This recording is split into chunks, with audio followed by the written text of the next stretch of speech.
దేవుని నామంలో మీ అందరికీ వందనాలు. పార్ట్ 1 వీక్షించిన ప్రేక్షకులందరికీ జైరస్ నెట్వర్క్ తరపున మా హృదయపూర్వక వందనాలు తెలియజేస్తున్నాను. ఈ వీడియో చూస్తూ ఇంకా ఎవరైతే సబ్స్క్రైబ్ చేసుకోలేదో మా ఛానల్‌ని మీరు సబ్స్క్రైబ్ చేసుకొని మీ సపోర్ట్ మాకు తెలియజేయాల్సిందిగా కోరుచున్నాం. రెహబాము జరిగిన విషయాల వల్ల పూర్తిగా షాక్‌కు గురవుతాడు. ఇంత త్వరగా తన అధికారం చేజారిపోవటం అతనికి అర్థం కాలేదు. పరిస్థితిని సాధారణ స్థితికి తేవాలని నిర్ణయించుకున్న అతను ఒక తీవ్రమైన తప్పు చేస్తాడు. ప్రజలు తనను ఇంకా విధేయతతో అనుసరిస్తారని భావించి శాంతిని నెలకొల్పడానికి ఒక దూతను విడిపోయిన ఇశ్రాయేలీయుల వద్దకు పంపాడు. అయితే అతను సాధారణ దూత కాదు. రాజ్యంలోని అత్యంత ద్వేషింపబడే వ్యక్తి. అతని పేరు అదోరాము. అదోరాము రాజు దావీదు కాలం నుండి ఉన్నవాడు. సొలొమోను కాలంలోనూ పనిచేశాడు. ప్రజలకు అతను కఠినమైన బలవంతపు కూలి పని మీద రాజ్యాధికారిగా ఉండేవాడు. ఇక్కడ మీకు యరొబాము గుర్తుకు రావచ్చు. యరొబాము సొలొమోను ఆధ్వర్యంలో కేవలం ఉత్తర గోత్రాల మీద అధికారిగా ఉండేవాడు.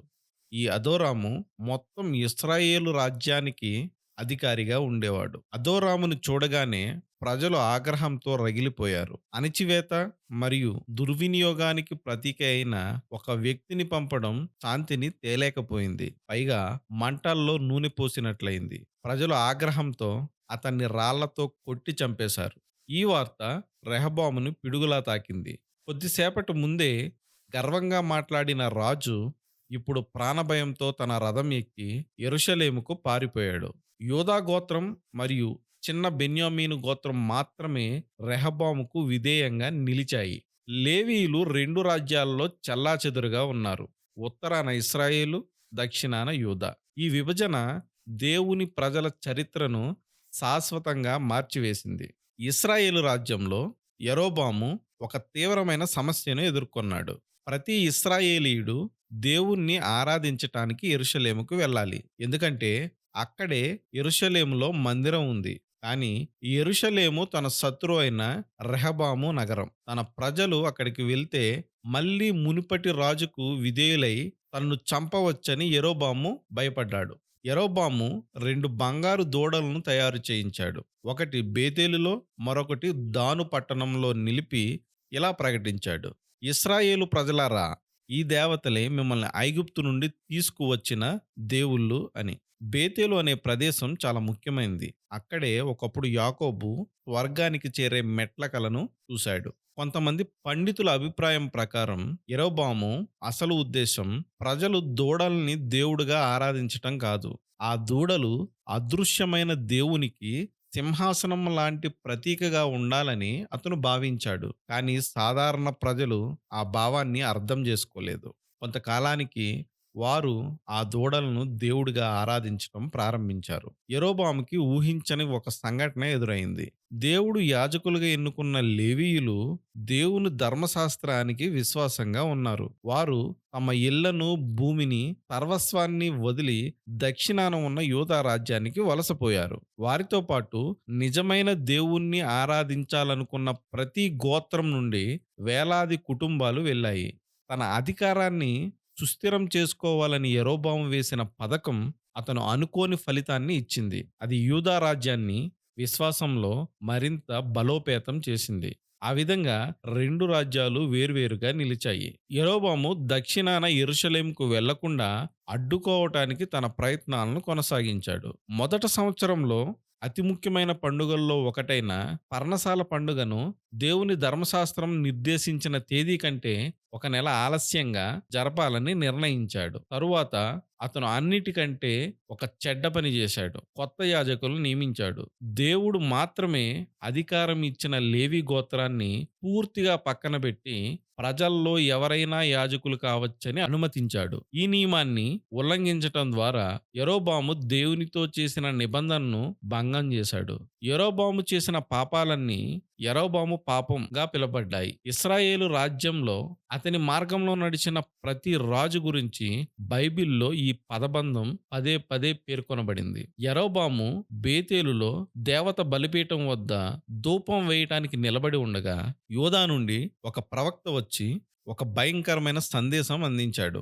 ఆ బలిపీఠాన్ని పడగొట్టడానికి ఒక రాజు వస్తాడని, అతని పేరు యోషియా అని, అతను దాన్ని నాశనం చేస్తాడని ప్రకటించాడు. అద్భుతంగా ఆ ప్రవక్త యోషియా పుట్టడానికి దాదాపు 300 సంవత్సరాల ముందే అతని పేరు ప్రవక్త ప్రవచించాడు. ఆగ్రహంతో యరొబాము ఆ ప్రవక్తను పట్టుకోమని చేయి చాచాడు. కానీ ఆ క్షణంలోనే అతని చేయి కుచించుకుపోయి స్తబ్దమైపోయి ఎండిపోయింది. ఈ సంఘటన జరిగిన 300 సంవత్సరాలకి యోషియా పుడతాడు. ఇదిలా జరుగుతుండగా యరొబాము కుమారుడైన అబియాకు అనారోగ్యం కలుగ్గా యరొబాము తన భార్యతో, నాకు తన వస్త్రము చించి 10 ముక్కలుగా చేసి నేను ఇశ్రాయేలుకు రాజునవుతా అని ప్రవచించిన అహియా యొద్దకు వెళ్ళి తన కుమారుని విషయమై ప్రార్థించమని ఆయనకు చెప్పమంటాడు. అప్పుడు అహియా, దేవుడు యరొబాముకు రాజ్యాన్ని ఇచ్చి అందరికన్నా ఉన్నతమైన స్థానంలో ఉంచితే దానికి ప్రతిగా ముందుగా ఉండిన వారి అందరికంటేను యరొబాము అధికముగా కీడు చేసి ఇతర దేవతలను పోత విగ్రహములను పెట్టుకుని దేవునికి కోపం పుట్టించున్నాడు. కాబట్టి దేవుడు అతని వంశాన్ని నాశనం చేస్తాడు అని చెబుతాడు. ఆమె తిరిగి రాజ్యానికి రాగానే అబియా చనిపోతాడు. ఇశ్రాయేలు రాజ్యంలో ఇలా జరుగుతుండగా యోధా రాజ్యంలో రెహబాము మరియు యోధా వారు దేవుని దృష్టికి కీడు చేసి తమ పితరులు చేసిన దానినంతటినీ మించినట్లుగా పాపము చేయుచు ఆయనకు కోపం పుట్టించారు. వారు ఎత్తైన ప్రతి పర్వతం మీదను పచ్చని ప్రతి వృక్షం క్రిందను బలిపీఠములను కట్టి విగ్రహములను నిలిపి దేవతా స్తంభములను ఉంచారు. ఇవన్నీ దేవుని దృష్టికి విరుద్ధంగా జరిగాయి. రాజైన రెహబాము యొక్క 5వ సంవత్సరమందు ఐగుప్తు రాజైన షీషకు యెరూషలేము మీదికి వచ్చి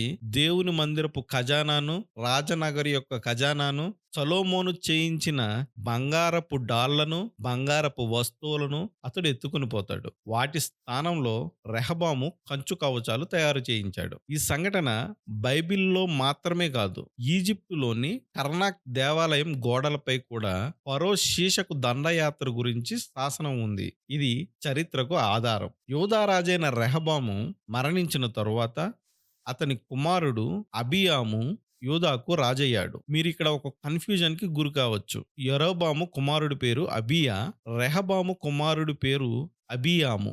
ఉత్తర రాజ్యమైన ఇశ్రాయేలులో యరొబాము రాజుగా ఉన్న 18వ సంవత్సరంలో ఇక్కడ యోధా రాజ్యంలో అబియాము రాజుగా పాలించటం మొదలుపెట్టాడు. అతని తల్లి పేరు మయకా. ఆమె అబీషలోము కుమార్తె. అబియాము బ్రతికినంత కాలం అతనికి యరొబాముకి యుద్ధం జరుగుతూనే ఉండేది.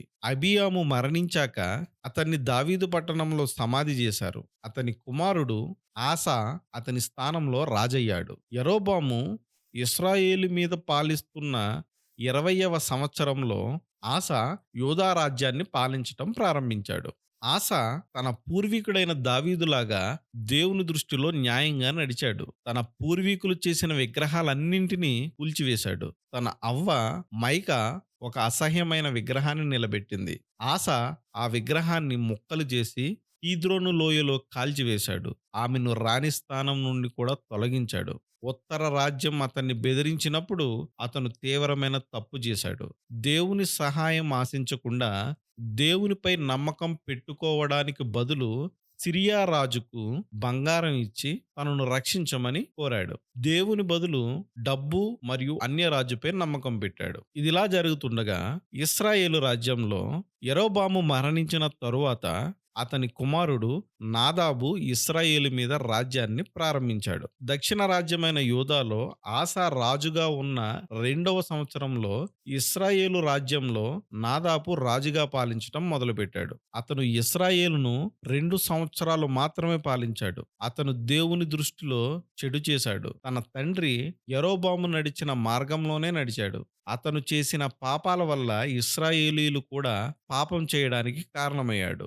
ఇస్సాకారు వంశానికి చెందిన అహియా కుమారుడు బయెషా నాదాబు మీద కుట్ర పన్నాడు. ఆ సమయంలో నాదాబు ఇశ్రాయేలీయులతో కలిసి ఫిలిష్తీయుల పట్టణమైన గిబ్బెతోను మీద ముట్టడి చేస్తున్నాడు. అప్పుడు అక్కడే బయెషా అతన్ని చంపేశాడు. యూదారాజు ఆసా పాలనలో 3వ సంవత్సరంలో బయెషా నాదాబును చంపి అతని స్థానంలో రాజయ్యాడు. ఇక్కడ మనం బయెషా ఇస్సాకారు వంశానికి చెందిన అహియా కుమారుడిగా మనం చెప్పుకుంటున్నాం. అహియా అనగానే యరొబాముకి 10 ముక్కలు వస్త్రాన్ని ఇచ్చి ప్రవచించిన ప్రవక్త అని అనుకుంటారు. కానీ ఆ అహియా వేరు, ఈ అహియా వేరు. ఇక్కడ చాలా మందికి ఒక డౌట్ వస్తుంది. నాదాబు ఆసారాజు 2వ సంవత్సరంలో రాజయ్యాడు. ఎక్కడ? ఇశ్రాయేలుకి. అతను 2 సంవత్సరాలు పాలించాడు. కానీ బయెషా మాత్రం ఆసా 3వ సంవత్సరంలోనే రాజయ్యాడు. అంటే 4వ సంవత్సరం రావాలి కదా ఆసాకి. ఇక్కడ చిన్న ట్విస్ట్ ఉంది. బైబిల్‌లో సంవత్సరాలు మనం లెక్క పెట్టినట్టు కాదు. ఒక సంవత్సరంలో కొంచెం కాలం మాత్రమే పాలించిన దానిని కూడా ఒక పూర్తి సంవత్సరంగా లెక్కబడతారు. అంటే నాదాబు ఆసా 2వ సంవత్సరం మధ్యలో రాజయ్యాడు. అది ఒక సంవత్సరం. ఆసా 3వ సంవత్సరం. అది 2వ సంవత్సరం. ఆ 2వ సంవత్సరంలోనే బయెషా అతన్ని చంపి రాజయ్యాడు. కాబట్టి ఇది కాంట్రాడిక్షన్ కాదు. ఇది వాళ్ళు లెక్కించే విధానం మాత్రమే. బయెషా దేవుని దృష్టిలో చెడు చేశాడు. యరొబాము చేసిన పాపాలనే అనుసరించి ప్రజలను కూడా అదే పాపంలో నడిపించాడు. ఆసా యోధారాజు మరియు బయెషా ఇశ్రాయేలు రాజు. వీళ్ళిద్దరి మధ్య ఎప్పటికప్పుడు యుద్ధాలు జరుగుతూనే ఉండేవి. బయెషా చనిపోయిన తరువాత అతని కుమారుడు ఏలా అతని స్థానంలో రాజయ్యాడు. యోధారాజు ఆసా పాలనలో 26వ సంవత్సరంలో బయెషా కుమారుడు ఏలా ఇశ్రాయేలు మీద రాజయ్యాడు. అతను 2 సంవత్సరాలు మాత్రమే పాలించాడు. ఒకరోజు ఏలా తన ఇంటి అధికారి ఇంట్లో మద్యం తాగి మత్తులో ఉన్నప్పుడు అతని సైన్యాధికారి జిమ్రీ కుట్ర చేసి లోపలికి వచ్చి అతన్ని చంపేశాడు. అలా జిమ్రీ ఇశ్రాయేల్ రాజ్యానికి రాజయ్యాడు. జిమ్రీ రాజు అయిన వెంటనే బయెషా కుటుంబానికి చెందిన వారందరినీ చంపేశాడు.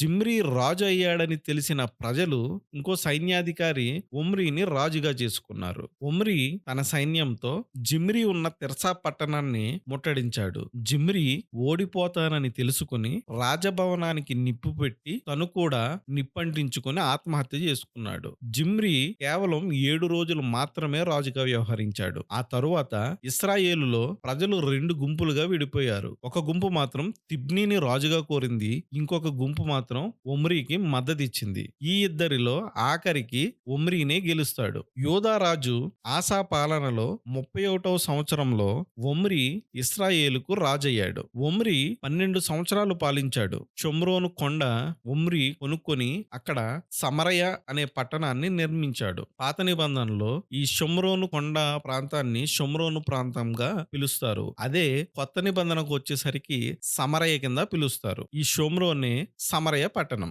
ఒమ్రీ దేవుని దృష్టిలో చాలా చెడు చేశాడు. తనకు ముందు ఉన్న వారి కంటే ఇంకా ఎక్కువగా పాపం చేశాడు. ఒమ్రీ తర్వాత అతని కుమారుడు అహబు ఇశ్రాయేలు రాజ్యానికి రాజవుతాడు. ఇక్కడే అసలు కథ ప్రారంభమవుతుంది. ఈ అహబు ఎవరు? అహబు చేసిన దురాగతాలేంటి? యెజెబెలు ఎవరు? ఏలియా ఎవరు? అనేవి పార్ట్ 3లో మనం తెలుసుకుందాం. పార్ట్ 3 చాలా ఇంట్రెస్టింగ్ గా ఉండబోతుంది. కాబట్టి పార్ట్ 3 కోసం జైరస్ నెట్వర్క్ వీక్షకులందరూ వేచి చూడాల్సిందిగా మనవి చేసుకుంటూ సెలవు తీసుకుంటున్నా. అందరికీ వందనాలు.